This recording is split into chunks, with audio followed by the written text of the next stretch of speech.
कहानी की शुरुआत होती है सोमालिया के बीच से, जहाँ पर कुछ लोग आते हैं। इन सब के पास गन्स होती है और बीच पर जो लोग रहते हैं उनको बोलते हैं कि तुम्हें इस बार समंदर से बड़े जहाज को पकड़ कर लाना होगा। दरअसल ये सब के सब समुद्री लुटेरे हैं। बीच पर रहने वाले लोग भी इनके साथ जाना चाहते हैं क्योंकि यहाँ पर पैसों की बहुत कमी है। यहाँ से 2 छोटी बोट्स और एक बड़ी बोट समंदर की तरफ निकल पड़ती है। इन बोट्स में जितने भी पायरेट्स हैं ये समंदर में सभी जहाजों की स्थिति देखते हैं जो सब के सब आसपास होते हैं, यानी कि इन पर हमला करना, इन्हें लूटना नामुमकिन है। तभी इन्हें एक जहाज दिखता है जो इन सबसे बहुत दूर होता है और ये जहाज मुंबासा जा रहा होता है। दरअसल इन पायरेट्स ने, इन लुटेरों ने उस जहाज की कम्युनिकेशन फ्रीक्वेंसी को ट्रैक कर लिया होता है, इसीलिए जहाज से होने वाली हर एक बात को ये सुन सकते हैं और इन्हें पता है कि ये बड़ा जहाज इन्हीं के रूट से आएगा। वहीं दूसरी तरफ उसी जहाज को दिखाया जाता है। ये एक कार्गो शिप है। इस शिप का जो कैप्टन होता है उसका नाम होता है रिचर्ड फिलिप्स। रिचर्ड जानता है कि जिस रूट से उनका शिप जा रहा है बहुत खतरनाक है, वहां पर समुद्री लुटेरे होते हैं, इसीलिए वो पहले से अलर्ट होता है। रिचर्ड जब समंदर की तरफ दूरबीन से देखता है तो उसे अपने जहाज की तरफ कोई बड़ी तेजी से आता हुआ नजर आता है, लेकिन इस वक्त वो बहुत दूर होते हैं। पर जब वो रडार में देखता है तो समझ जाता है कि कोई ना कोई उनका पीछा कर रहा है। वो अपने क्रू मेंबर को कहता है कि जहाज को लेफ्ट लो, और जब जहाज लेफ्ट जाता है तो वो जो इनका पीछा कर रहे होते हैं वो भी इनके पीछे आना शुरू हो जाते हैं। और यहाँ पर रिचर्ड फिलिप्स समझ जाता है कि ये पायरेट्स हैं, समुद्री लुटेरे हैं जो इनके जहाज को लूटने के लिए आ रहे हैं। और इस बात की इंफॉर्मेशन वो UK maritime trade operation Dubai में देते हैं। ऑपरेटर कहते हैं कि मैंने तुम्हारी कंप्लेंट रजिस्टर कर ली है, तुम सारे दरवाजे बंद कर लो, हो सकता है कि वो मछुआरे हो। कैप्टन फिलिप्स ये कहकर फोन काट देते हैं कि वो मछुआरे नहीं है। वो एक बार फिर से दूरबीन से उन्हीं बोट्स की तरफ देखते हैं जो कि अब उनसे मात्र 1 मील की दूरी पर है, और इस बार वो देख लेते हैं कि इन बोट्स पर जो भी आदमी है उन सब के पास हथियार है, यानी कि अब पूरी तरह से कंफर्म हो चुका है कि ये लुटेरे हैं। वो रेडियो उठाते और पुलिस से कांटेक्ट करने की कोशिश करते हैं। उन्होंने पुलिस से पहले भी कांटेक्ट करने की कोशिश की थी लेकिन उनका कनेक्शन पुलिस से नहीं हुआ, और इस बार फिलिप पुलिस को बोलते हैं कि हमारे पीछे 2 बोट्स आ रही हैं जिनमें हथियारबंद लुटेरे हैं, हो सकता है कि इनके पीछे इनकी बड़ी बोट आ रही हो। दरअसल फिलिप्स ये जानते हैं कि जो लुटेरे हैं वो इनकी बात सुन रहे हैं। लुटेरे सारी बात सुन रहे होते हैं और अगले पल फिलिप्स आवाज बदलकर कहते हैं कि 5 मिनट में तुम तक आर्मी का हेलीकॉप्टर मदद के लिए पहुंच जाएगा। दरअसल फिलिप्स का इस बार भी पुलिस से कोई कनेक्शन नहीं हुआ होता। वो खुद ही आवाज बदलकर बोलते हैं ताकि लुटेरों को ये बात पता चल जाए और वो वापस चले जाए, और होता भी ऐसे है। दोनों बोट्स में से एक बोट वापस चली जाती है क्योंकि वो अपनी जान का खतरा नहीं लेना चाहती। वहीं पीछे एक और बड़ी बोट होती है जिसमें एक बूढ़ा आदमी होता है, वो भी डर जाता है और इनका पीछा करना बंद कर देता है। पर अब भी एक बोट जिसमें 4 लुटेरे हैं वो लगातार शिप के पीछे जा रहे होते हैं। कैप्टन फिलिप्स कहते हैं कि इन्हें लहरों में उलझाना होगा। वो शिप की स्पीड कम कर देते, उसे राइट और लेफ्ट ले जाते हैं जिससे बहुत बड़ी बड़ी लहरें बनती है, और लहरों के प्रेशर की वजह से इन 4 लुटेरों की बोट का इंजन खराब हो जाता है। वहीं कैप्टन फिलिप्स का शिप अब इनसे दूर निकल चुका है। रात को यहाँ पर जितने भी क्रू मेंबर्स होते हैं वो सब के सब मिलते हैं। ये आपस में डिस्कस करते हैं कि अगर उन्होंने दोबारा से हमला किया तो हम क्या करेंगे। कैप्टन फिलिप्स कहते हैं कि हम उन्हें रोकेंगे जिस तरह से आज हमने उन्हें रोका था। और इनमें से कहता है कि हमारा काम लुटेरों से लड़ना नहीं है बल्कि शिप को एक जगह से दूसरी जगह तक ले जाने का है। क्यों ना हम शिप को दूसरे रूट से ले जाएं और एक ऐसी जगह पहुंच जाए जहां हम इन लुटेरों की पहुंच से बहुत दूर हो। वैसे भी अगर हम शिप को पूरी स्पीड से चलाएं तो 8 घंटों में हम 100 से 150 मील का सफर तय कर सकते हैं। कैप्टन फिलिप्स सबको समझाते हैं कि अफ्रीका के जिस इलाके में हम इस वक्त हैं यहाँ पर लुटेरों के 5 अलग अलग ग्रुप्स काम करते हैं। हर 300 मील पर हमें लुटेरों का सामना करना पड़ेगा, इसीलिए हमें अपनी सही डेस्टिनेशन यानी कि मुंबासा की तरफ जाना चाहिए, और ये उसी तरफ निकल पड़ते हैं। पर अगली सुबह एक बार फिर से वही लुटेरे जिनकी बोट का इंजन खराब हो गया था वो इनके शिप का पीछा करना शुरू कर देते हैं। कैप्टन फिलिप्स देख लेते हैं, इसीलिए समुद्री पुलिस को कॉल करते हैं और इस बार उनका कनेक्शन मिल जाता है। वो समुद्री पुलिस को बताते हैं कि कुछ लुटेरे हमारे शिप के ऊपर हमला करने वाले हैं। समुद्री पुलिस कहती है कि हम जल्दी तुम तक मदद भेजने की कोशिश करेंगे। यहाँ पर कैप्टन फिलिप्स जहाज के चारों तरफ जो पानी के प्रेशर पंप्स होते हैं उन्हें ऑन कर देते हैं ताकि पानी के प्रेशर से लुटेरों की बोट इनके शिप तक ना पहुंच पाए। वो उन पर हमला भी करते हैं लेकिन उस हमले से वो बच जाते हैं और अब चारों लुटेरे इनके शिप के ऊपर पहुंच चुके हैं। कैप्टन फिलिप्स समझ जाते हैं कि उनका जहाज अब उनके कब्जे में है, इसीलिए टेलीफोन से वो अपने लोगों को अनाउंस करते हैं कि सब के सब नीचे इंजन रूम में छुप जाएं। मैं नहीं चाहता कि कोई भी बंदी बने जब तक मैं बाहर निकलने से पहले एक पासवर्ड सफर टाइम ना बोलूं, कोई भी बाहर नहीं निकलेगा। और अब यहाँ पर वो चारों लुटेरे पहुंच जाते हैं जो कैप्टन फिलिप्स को और उनके 2 लोगों को बंदी बना लेते हैं। इनका जो सरदार होता है उसका नाम म्यूसा होता है। वो कैप्टन फिलिप्स को कहता है तुम्हें डरने की जरूरत नहीं है, हम यहाँ किसी को मारने नहीं बल्कि सौदा करने के लिए आए हैं। कैप्टन फिलिप्स इन सभी लुटेरों को बताते हैं कि इस पूरे शिप में सिर्फ खाने पीने का सामान और डॉक्यूमेंट्स हैं, हमारे पास मात्र $30,000 है, अगर तुम चाहो तो पैसा लेकर तुम यहाँ से जा सकते हो। लुटेरों का सरदार म्यूसा कहता है कि हम भिखारी नहीं है, तुम अपने सभी साथियों को ऊपर डेक पर बुलाओ। कैप्टन फिलिप्स फोन से अनाउंसमेंट करते हैं कि सब के सब ऊपर आ जाओ, लेकिन उन्होंने पासवर्ड नहीं बोला होता यानी कि सफर टाइम, इसीलिए कोई भी नहीं आता। साथ ही नीचे से शिप को भी बंद कर दिया जाता है और जब शिप बंद हो जाता है तो यहाँ पर लुटेरों का सरदार म्यूसा कहता है कि बंद कैसे हो गया। कैप्टन फिलिप्स कहते हैं कि हमने इसे बहुत स्पीड से चलाया था इसीलिए शायद इसमें कुछ खराबी आ गई।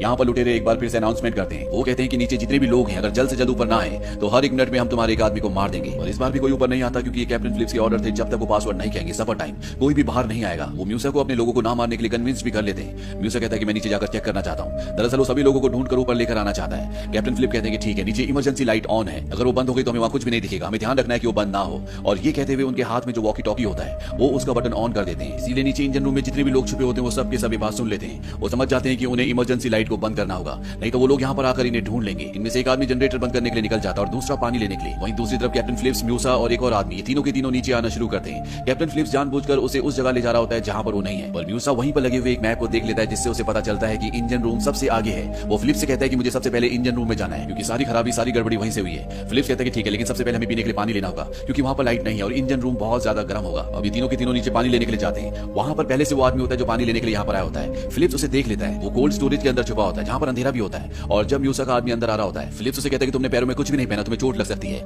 इसके बाद ये तीनों की तीनों यहाँ से निकल जाते हैं। फिलिप्स अपने आदमी को बचा लेता है, लेकिन उस आदमी ने सुन लिया होता है कि फिलिप्स ने कहा है कि उसने पैरों में कुछ भी नहीं पहना। इसीलिए वो वॉकी टॉकी से इंजन रूम में छुपे हुए अपने सभी साथियों को बता देता है कि जो लोग तुम्हारी तरफ आ रहे हैं उन्होंने पैरों में कुछ नहीं पहना, तुम दरवाजे पर कांच बिखेर देना ताकि वो जख्मी हो जाए। वो लोग ऐसे ही करते हैं। और जब फिलिप्स, म्यूसा और उसका आदमी उस तरफ जाते हैं तो म्यूसा के आदमी के पैरों में कांच चुभ जाता है, जिससे उसके पैर जख्मी हो जाते हैं। अब ये तीनों के तीनों इंजन रूम के अंदर है जहां पर सभी लोग छुपे हुए हैं। पर तभी यहाँ पर लाइट चली जाती है, क्योंकि बाहर जो आदमी गया था उसने जनरेटर ऑफ कर दिया होता है। म्यूसा लाइट ऑफ होने की वजह से गुस्सा हो जाता है। फिलिप्स से पूछता है कि सब क्या हो रहा है। फिलिप्स कहता है कि मुझे कुछ नहीं पता, मैं तुम्हारे साथ हूँ, हमें ऊपर चलना चाहिए क्योंकि अंधेरे में हम यहाँ पर किसी को नहीं ढूंढ सकते। म्यूसा कहता है कि मैं तुम्हारे दोस्तों को, तुम्हारे साथियों को ढूंढ कर आऊंगा। म्यूसा का जो साथी है जिसका पैर कटा हुआ है उसे बहुत दर्द हो रहा होता है, इसीलिए म्यूसा फिलिप्स से कहता है कि तुम इसे लेकर ऊपर जाओ, मैं तुम्हारे साथियों को ढूंढता हूँ। फिलिप्स और म्यूसा का साथी ऊपर चले जाते हैं और यहाँ इंजन रूम में म्यूसा फिलिप्स के साथियों को ढूंढना शुरू कर देता है, पर फिलिप्स के साथी उसे बंदी बना लेते हैं। वहीं दूसरी तरफ कैप्टन और म्यूसा का जो साथी होता है वो दोनों के दोनों ऊपर कंट्रोल रूम तक पहुंच चुके हैं। और तभी इंजन रूम से क्रू मेंबर रेडियो पर लुटेरों को एक संदेश भेजते हैं। वो कहते हैं कि तुम्हारा लीडर हमारे पास है, अगर तुम चाहते हो कि जिंदा रहे तो तुम्हें कैप्टन फिलिप्स को और बाकी के लोगों को छोड़ना होगा। कैप्टन फिलिप्स रेडियो पर म्यूसा से बात करते हैं। वो कहते हैं कि मुझे पता है कि तुम्हारी बोट तुम्हारे पास नहीं है, हम तुम्हें यहाँ से लाइफ बोट दे सकते हैं, साथ ही शिप में जो $30,000 है वो भी तुम लेकर जा सकते हो, बस इस खेल को यहीं पर खत्म कर दो। म्यूसा इस डील के लिए मान जाता है। इसके बाद कैप्टन फिलिप्स $30,000 निकालते हैं। साथ ही साथ वो यहाँ पर जो 3 लुटेरे हैं उनमें से एक को लाइफ बोट को ऑपरेट करना सिखाते हैं कि किस तरह से इसे समुद्र में उतारना है। म्यूसा के लोग कहते हैं कि म्यूसा को छोड़ दो। म्यूसा को छोड़ दिया जाता है। म्यूसा लाइफ बोट के अंदर आ जाता है और तभी वो अपने पीछे वाले साथी को इशारा करता है। इशारा मिलते वो आदमी गन के पीछे वाले हिस्से से फिलिप्स के ऊपर हमला करता है। ये लाइफ बोट का दरवाजा बंद कर देते हैं और लाइफ बोट को समंदर में उतार देते हैं। यानी कि इन 4 लुटेरों ने कैप्टन फिलिप्स को अगवा कर लिया और उन्हें अपने साथ ले जा रहे हैं। पर जो बड़ा शिप होता है वो भी लगातार उस छोटी सेफ्टी बोट के पीछे जा रहा होता है, क्योंकि क्रू मेंबर्स नहीं चाहते कि कैप्टन फिलिप्स उनकी आंखों से ओझल हो। वहीं ये बात अब यूएस नेवी को भी पता चल जाती है और बहुत जल्द वो अपने ड्रोन्स यहाँ पर भेज देते हैं जिनमें कैमरास लगे होते हैं। वो लगातार लाइफ बोट को देख रहे होते हैं। दरअसल ये लाइफ बोट अब सीधा सोमालिया जा रही है, जहाँ के सारे लुटेरे हैं। वहां जाकर ये उस कंपनी से, जिस कंपनी के लिए कैप्टन फिलिप्स काम करते हैं, उनसे पैसों की मांग करेंगे। साथ ही साथ में 4 लुटेरे आपस में लड़ना भी शुरू कर देते हैं, क्योंकि इनके पास जो इनका नशीला पदार्थ होता है वो भी लगातार खत्म हो रहा होता है। इसीलिए आपस में इनके बीच में टेंशन बढ़ना शुरू हो जाती है। अब इनसे यूएस नेवी के शिप के कंट्रोल रूम से कांटेक्ट किया जाता है, जो पास ही पहुंच चुका है, जिसे देखकर 4 लुटेरे पूरी तरह से घबरा जाते हैं। यूएस नेवी के कमांडर बोलते हैं कि देखो, हम तुम्हें यहाँ से जाने देंगे, बस तुम कैप्टन फिलिप्स को छोड़ दो। म्यूसा घबरा कर कहता है कि हम कोई आतंकवादी नहीं है, हम मामूली मछुआरे हैं। पर वो कैप्टन फिलिप्स को छोड़ना भी नहीं चाहता।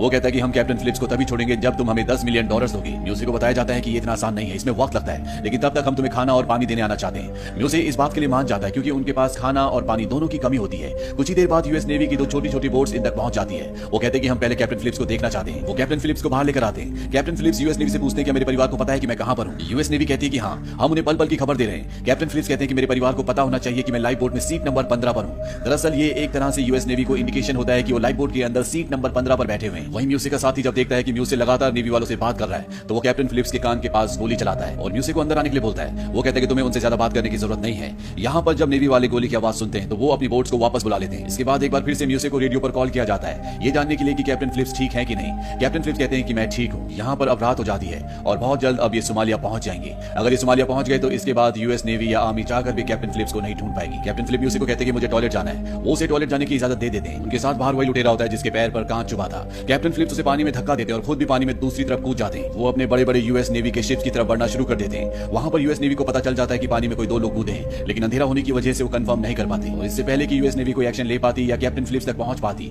म्यूसा लाइफ बोट लेकर उस तक पहुंच जाते हैं और एक बार फिर से वो कैप्टन फिलिप्स को पकड़ लेते हैं। और अब यहाँ पर हेलीकॉप्टर से यूएस सील भी पहुंच चुकी है, जो चारों तरफ से इनकी लाइफ बोट को घेर लेती है। इन्हें बताया जाता है कि तुम चाहे कुछ भी कर लो, तुम्हें सोमालिया नहीं जाने दिया जाएगा। अगर तुम कैप्टन फिलिप्स को छोड़ देते हो तो हम तुम्हें यहाँ से जाने देंगे। और ये लुटेरे जानते हैं कि ऐसा कुछ भी होने वाला नहीं है, इसीलिए म्यूसा गन पॉइंट पर कैप्टन फिलिप्स को बाहर ले जाता है। इसके बाद वो रेडियो पर कहता है कि अगर किसी ने जरा सी भी चालाकी की तो मैं इस कैप्टन को मार दूंगा। वहां से एक दूसरा ऑफिसर बताता है कि हमने तुम्हारे बॉस से बात कर ली है। साथ ही साथ वो इन 4 के नाम और पूरी आईडी भी बताता है। वो कहता है कि हम तुमसे सौदा करने के लिए तैयार हैं, पर तुम में से एक को हमारे पास आना होगा। म्यूसा वहां जाने के लिए तैयार हो जाता है। अगले पल यहाँ पर यूएस नेवी की 2 बोट्स आ जाती हैं और वो लुटेरों की लाइफ बोट पर एक रस्सी बांध देते हैं ताकि इनकी बोट उनके कंट्रोल में रहे। साथ ही साथ वो इनकी बोट पर एक डिवाइस भी लगा देते हैं ताकि जो भी ये बातें अंदर करे वो सब के सब सुन सके। यूएस नेवी वाले कैप्टन फिलिप को पहनने के लिए ड्रेस देते हैं और कहते हैं कि तुम अपनी जगह पर वापस बैठ जाना, और म्यूसा को यहाँ से लेकर चले जाते हैं। इसके बाद बचे हुए 3 लुटेरों की लाइफ बोट की तरफ बड़ी-बड़ी लाइट्स जला दी जाती हैं, जिससे उन्हें आगे कुछ भी नहीं दिखता। और सामने यूएस आर्मी के शिप पर जो स्नाइपर्स होते हैं वो इन्हें निशाने पर लेने की कोशिश करते हैं, पर सबके सब निशाने पर नहीं आते। अब वो इनकी लाइफ बोट को अपनी तरफ खींच भी रहे होते हैं। लुटेरे इस बात को माइंड नहीं करते क्योंकि इनका एक आदमी उन्हीं के पास है। साथ ही साथ इनकी डील भी होने वाली है। वहीं कैप्टन फिलिप्स को लगता है कि अब वो नहीं बचेंगे क्योंकि यहाँ पर टेंशन बहुत ज्यादा बढ़ चुका होता है और वो अपने परिवार को लेटर लिखते हैं। तभी एक लुटेरा उन्हें देख लेता है, उनके आपस में हाथापाई होना शुरू हो जाती है और जल्दी ये फिलिप्स को कंट्रोल कर लेते, उसके हाथ बांध देते, साथ ही आंखों में पट्टी भी बांध देते हैं। और ये लुटेरे समझ चुके हैं कि इनके साथ खेल खेला जा रहा है और इनमें जो सबसे खतरनाक और सबसे बड़ा लुटेरा होता है वो तय करता है कि वो फिलिप्स को शूट कर देगा, जबकि 2 लुटेरे होते हैं वो ऐसा नहीं चाहते। वहीं अमेरिकन स्नाइपर्स जिन्होंने इन्हें निशाने पर लिया हुआ है, उनके निशाने पर अभी 2 होते हैं। अब इन्हें ऑर्डर मिलते हैं कि इनकी बोट को खींचना बंद करो, और जैसे वो लाइफ बोट को खींचना बंद करते हैं उनकी लाइफ बोट पर एक झटका लगता है जिससे तीनों के तीनों लुटेरे निशाने पर आ जाते हैं और स्नाइपर्स उन तीनों को एक साथ मार देते हैं। इसके बाद कैप्टन फिलिप्स को रेस्क्यू कर लिया जाता है। हालांकि वो अभी भी एक गहरे सदमे में होते हैं पर उनकी जान बच चुकी है। इसी के साथ ये कहानी खत्म हो जाती है।